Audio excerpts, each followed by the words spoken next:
Good afternoon and welcome to this video. Have you ever worked in Microsoft Excel and someone comes along and asks you to insert some formulas that, in this example, let's say will add up a range of cells for you? In this case, I have multiple categories and you've been asked to add up the totals for each category.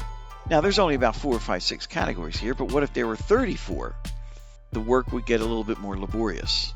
Well, what if I told you there's a feature in Excel that can do all of that for you automatically within just a couple of moments? How would that grab your interest? Yeah, I thought so. So this list right here is sorted right now chronologically by date.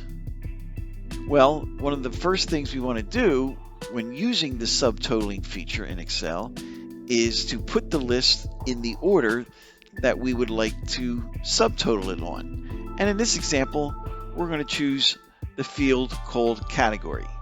But it's not sorted in that order, so we have to take care of that first. In order to do that, I click somewhere in the category column. I don't have to highlight the entire column. And either on my Home tab or on my Data tab, I'm looking for sorting. Okay, so I'm on the Data tab. I will choose A to Z. And just like that, my list is sorted alphabetically by category. So that is step 1. Step 2, on the Data tab, over here in the outline group is a button called Subtotal. We have to click on that. When I click on it, a dialog box comes up that looks like this. At the very top, it says at each change in category. And the reason why category came up is because Excel has noticed that it's sorted already by category. So I don't need to change anything there. Next, it says that it's using the average function. I want to use the sum function. Then, right underneath that, the amount field is checked.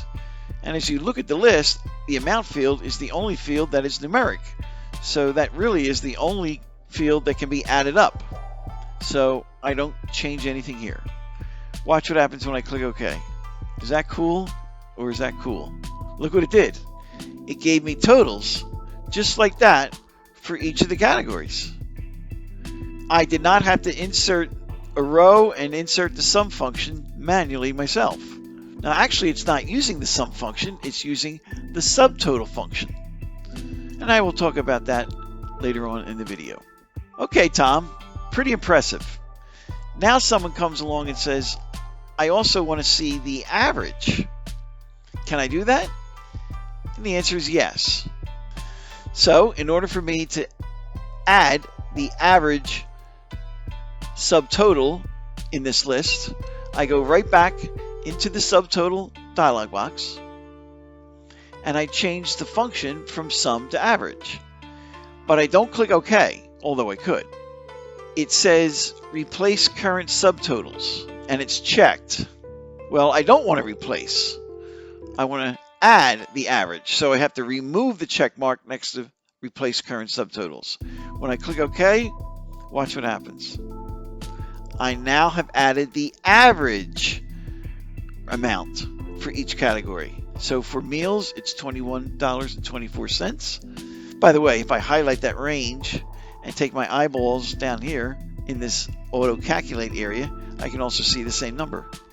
And then I also have the average for this category, I have the average for this category, and I have the average for this category. So that's only 4 categories. But like I said before, if I had 34 categories, do you realize how much time I just saved?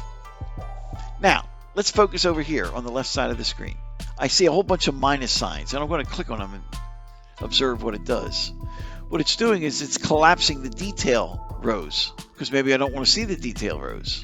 Now, if I click on number 4, the highest number, it will bring back everything with just one click. Well, what do the other 3 numbers do? Let's find out. I'll start from the left. If I click on number 1, it will hide everything except the grand totals of the entire list and the grand average.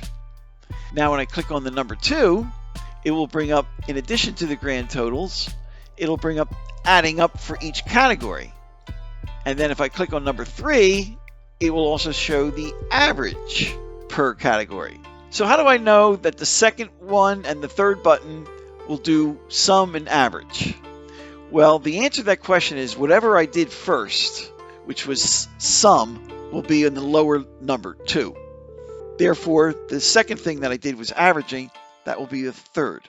If I added a third function here, there would be 5, and then that new function would be the number 4. But what's this thing called subtotal number 9? What the heck is that? Well, let's find out. So the answer to the question is the number 9 is representative to the sum function in this predefined table created by Microsoft. And it's in alphabetical order. So S, sum, is near the end of the 11 aggregate functions. That's where the number 9 comes in from.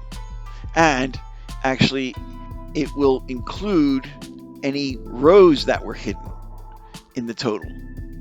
Now, if I wanted to ignore hidden rows, that number 9 would be changed and say 109. But I don't have any hidden rows in the list. Now let's go back over to the list again, and I will show the average. What you will see is a 1 in the subtotal function argument. And there it is. There is a 1. I am on this cell right here in E12, and the number 1 represents the average because the letter A is at the beginning of the alphabet, and the average is the first of the list in the aggregate function list. All right, now, last thing is you want the list to go back to having none of these gray boxes and plus signs and minus signs on the left. One may say, oh, just keep clicking undo, and that would eventually bring it back. Yes, that's true, but that's not what we want to do. Another person could say, file, close, don't save it, and reopen it again. Don't want to do that either. So what we could do is go into the data tab, go to subtotal again, where we were, and right here with one click is a button called remove all. And now we're back to square one. All right, hopefully you like this. Stay tuned for some other great time-saving tips and tricks in Microsoft Excel, as well as Microsoft Office. Have a great day.